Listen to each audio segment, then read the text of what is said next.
Kishan Reddy versus Eleti Maheshwar Reddy. So ఇక్కడ విషయం ఏంటంటే, ఇప్పుడు నేను ఏమైనా దీని గురించి మాట్లాడితే నన్ను కొంచెం వ్యతిరేకంగా తీసుకుంటారు వీళ్ళంతా కూడా. నేను ఏం మాట్లాడకూడదు, కనీసం ఒక అనాలిసిస్ చేస్తే కూడా కనీసం వాళ్ళకు నొచ్చుకుంటారు. కనీసం చెప్పాలి, దయచేసి ఇదేదో నా వ్యక్తిగత ఎజెండానో లేకపోతే ఇంకేదో కాదు. వాస్తవంగా భారతీయ జనతా పార్టీలో ఒక యూనిటీ అనేది కొరబడ్డది.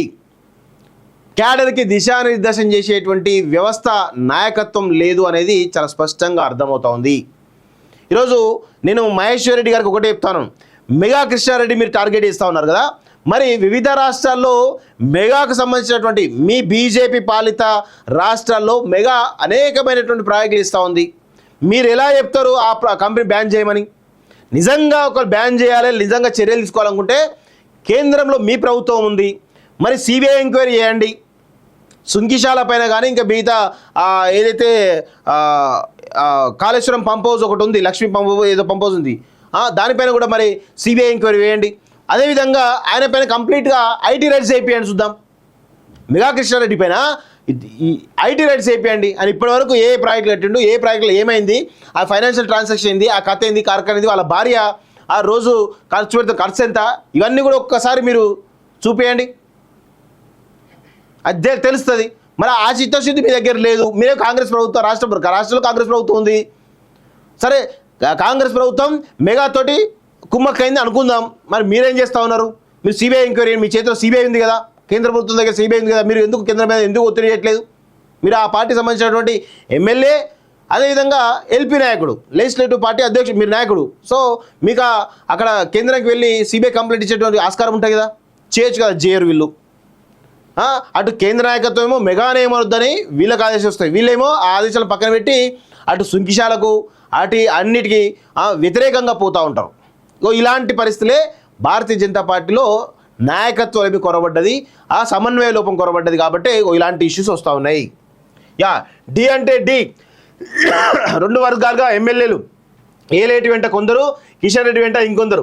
సుంకిశాల విజిట్తో తేటతెల్లం, ప్రెసిడెంట్ వర్గీల గైర్హాజరు, పరిశీలనకు ముగ్గురు ఎమ్మెల్యేలు అంటూ ఒకరు చూస్తున్నాం. టీబీజేపీలో లీడర్ల మధ్య వర్గపోరు రోజు రోజుకి ఎక్కువ అవుతోంది.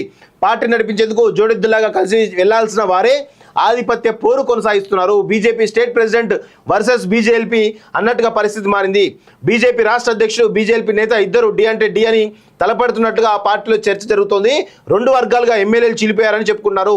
పార్టీ రాష్ట్ర అధ్యక్షుడు కేంద్ర మంత్రి కిషన్ రెడ్డి వెంట కొందరుండగా ఇంకొందరు ఎమ్మెల్యేలు బీజేపీ నేత ఏలేటి వెంట ఉన్నట్లు తెలుస్తోంది. సుంకిశాల పరిశీలనతో ఈ అంశం తేట తెల్లమైందని స్పష్టంగా చెబుతున్నారు. పార్టీ ఆదేశించిన 5 ఆబ్సెంట్. నల్గొండ జిల్లాలోని సుంకిశాల ప్రాజెక్ట్ సైడ్ వాల్ కూలిపోవడంతో పరిశీలనకు ఎమ్మెల్యేలు అంతా కలిసి వెళ్లాలని బీజేపీ ఎల్పీ నేత ఏలేటి మహేశ్వర్ రెడ్డి ప్లాన్ చేసుకున్నారు. ఈ పర్యటన పార్టీ కూడా అంగీకరించింది. ఈ విషయాన్ని స్వయంగా కేంద్ర మంత్రి కిషన్ రెడ్డి స్పష్టం చేశారు. అయితే తీరా పరిశీలనకు బీజేపీ నేత ఏలేటితో పాటు మరో 2 ఎమ్మెల్యేలు మాత్రమే వెళ్లారు.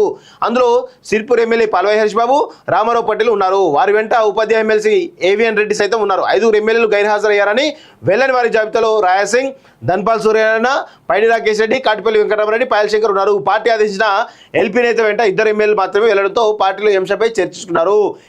ఏలేటికి బీజేపీ పోస్టు కిషన్ రెడ్డికి నచ్చలేదా, అందుకే వ్యతిరేకిస్తున్నాడా అనేది కూడా చర్చ జరుగుతుంది. అంటే ఒక చిన్న విమర్శ వస్తే దాని చుట్టూ అనేక రకాలైన అంశాలు తెరపైకి వస్తూ ఉంటాయి, అది కామన్. సో అది ఏలేటికి నచ్చిందా, సరే ఏలేటి యొక్క బీజేపీ నేత కిషన్ రెడ్డి నచ్చిందా లేదా అని మనకు తెలియదు, కానీ అక్కడైతే ఒక వాదన అయితే రావడం జరిగింది. సో దీనిపైన మనం అనాలిసిస్ చేస్తే ఇక మన పైన ఒక ముద్ర వేస్తారు, చాలా ముద్రలు వేస్తారు. సరే వేసుకోవడం తప్పే లేదు, అనాలిసిస్ చేయడం నా వంతు, మీరు మీ ఇష్టం వచ్చిన చెప్పుకోవడం మీ వంతు, అది మేమేం అనలేము. కిషన్ రెడ్డి వర్సెస్ ఏలేటి మహేశ్వర్ రెడ్డి.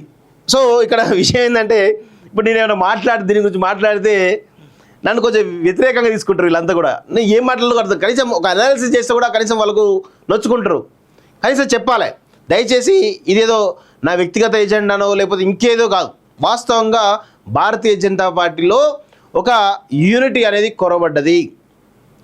క్యాడర్కి దిశానిర్దేశం చేసేటువంటి వ్యవస్థ నాయకత్వం లేదు అనేది చాలా స్పష్టంగా అర్థమవుతోంది. ఈరోజు నేను మహేశ్వర్ రెడ్డి గారికి ఒకటే చెప్తాను, మెగా కృష్ణారెడ్డి మీరు టార్గెట్ చేస్తూ ఉన్నారు కదా, మరి వివిధ రాష్ట్రాల్లో మెగాకు సంబంధించినటువంటి మీ బీజేపీ పాలిత రాష్ట్రాల్లో మెగా అనేకమైనటువంటి ప్రాజెక్టులు ఇస్తూ ఉంది. మీరు ఎలా చెప్తారు ఆ కంపెనీ బ్యాన్ చేయమని? నిజంగా ఒక బ్యాన్ చేయాలి, నిజంగా చర్యలు తీసుకోవాలనుకుంటే కేంద్రంలో మీ ప్రభుత్వం ఉంది, మరి సిబిఐ ఎంక్వైరీ చేయండి సుంకిశాల పైన కానీ ఇంకా మిగతా ఏదైతే కాళేశ్వరం పంప్ హౌస్ ఒకటి ఉంది, లక్ష్మీ పంప్ ఏదో పంప్ హౌస్ ఉంది, దానిపైన కూడా మరి సిబిఐ ఎంక్వైరీ వేయండి. అదేవిధంగా ఆయన పైన కంప్లీట్గా ఐటీ రైట్స్ అయిపోయాడు చూద్దాం. మెగా కృష్ణారెడ్డి పైన ఈ ఐటీ రైట్స్ అయిపోయండి అని ఇప్పటివరకు ఏ ప్రాజెక్టులు కట్టిండు, ఏ ప్రాజెక్టులో ఏమైంది, ఆ ఫైనాన్షియల్ ట్రాన్సాక్షన్ ఏంది, ఆ కథ ఏంది, కార్ఖానా ఏంది, వాళ్ళ భార్య ఆ రోజు ఖర్చు పెడితే ఖర్చు ఎంత, ఇవన్నీ కూడా ఒక్కసారి మీరు చూపేయండి,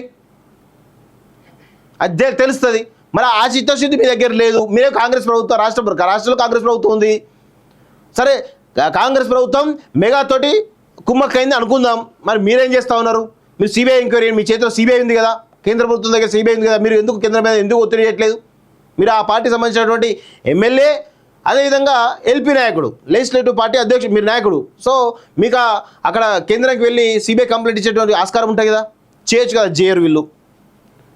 అటు కేంద్ర నాయకత్వం ఏమో మెగానే ఏమొద్దని వీళ్ళకి ఆదేశాలు వస్తాయి, వీళ్ళేమో ఆ ఆదేశాలను పక్కన పెట్టి అటు సుంకిశాలకు అటు అన్నిటికీ వ్యతిరేకంగా పోతూ ఉంటారు. ఇలాంటి పరిస్థితులే భారతీయ జనతా పార్టీలో నాయకత్వం ఏమి కొరబడ్డది, ఆ సమన్వయ లోపం కొరబడ్డది, కాబట్టి ఇలాంటి ఇష్యూస్ వస్తూ ఉన్నాయి. డి అంటే డి, రెండు వర్గాలుగా ఎమ్మెల్యేలు, ఏలేటి వెంట కొందరు, కిషన్ రెడ్డి వెంట ఇంకొందరు. సుంకిశాల విజిట్తో తేటతెల్లం, ప్రెసిడెంట్ వర్గీల గైర్హాజరు, పరిశీలనకు ముగ్గురు ఎమ్మెల్యేలు అంటూ ఒకరు చూస్తున్నాం. టీబీజేపీలో లీడర్ల మధ్య వర్గపోరు రోజు రోజుకి ఎక్కువ అవుతోంది. పార్టీ నడిపించేందుకు జోడెద్దులాగా కలిసి వెళ్లాల్సిన వారే ఆధిపత్య పోరు కొనసాగిస్తున్నారు. BJP state president versus BJLP అన్నట్టుగా పరిస్థితి మారింది. బీజేపీ రాష్ట్ర అధ్యక్షుడు, బీజేపీ నేత ఇద్దరు డి అంటే డి అని తలపడుతున్నట్టుగా ఆ పార్టీలో చర్చ జరుగుతోంది. రెండు వర్గాలుగా ఎమ్మెల్యేలు చీలిపోయారని చెప్పుకున్నారు.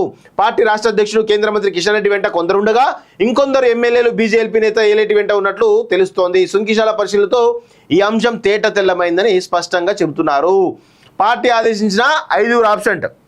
నల్గొండ జిల్లాలోని సుంకిశాల ప్రాజెక్ట్ సైడ్ వాల్ కూలిపోవడంతో పరిశీలనకు ఎమ్మెల్యేలు అంతా కలిసి వెళ్లాలని బీజేపీ ఎల్పీ నేత ఏలేటి మహేశ్వర్ రెడ్డి ప్లాన్ చేసుకున్నారు. ఈ పర్యటనను పార్టీ కూడా అంగీకరించింది. ఈ విషయాన్ని స్వయంగా కేంద్ర మంత్రి కిషన్ రెడ్డి స్పష్టం చేశారు. అయితే తీరా పరిశీలనకు బీజేపీ నేత ఏలేటితో పాటు మరో 2 ఎమ్మెల్యేలు మాత్రమే వెళ్లారు. అందులో సిర్పూర్ ఎమ్మెల్యే పాల్వాయి హరీష్ బాబు, రామారావు పటేల్ ఉన్నారు. వారి వెంట ఉపాధ్యాయ ఎమ్మెల్సీ ఏవిఎన్ రెడ్డి సైతం ఉన్నారు. 5 ఎమ్మెల్యేలు గైర్హాజరయ్యారని వెళ్లని వారి జాబితాలో రాయాసింగ్, ధన్పాల్ సూర్యనారాయణ, పైడి రాకేష్ రెడ్డి, కాటిపల్లి వెంకటరామరెడ్డి, పాయల్ శంకర్ ఉన్నారు. పార్టీ ఆదేశించిన ఎల్పీ నేత వెంట 2 ఎమ్మెల్యేలు మాత్రమే వెళ్లడంతో పార్టీలో అంశంపై చర్చించుకున్నారు. ఏలేటికి బీజేపీ పోస్టు కిషన్ రెడ్డికి నచ్చలేదా, అందుకే వ్యతిరేకిస్తున్నాడా అనేది కూడా చర్చ జరుగుతుంది. అంటే ఒక చిన్న విమర్శ వస్తే దాని చుట్టూ అనేక రకాలైన అంశాలు తెరపైకి వస్తూ ఉంటాయి. అది కామన్.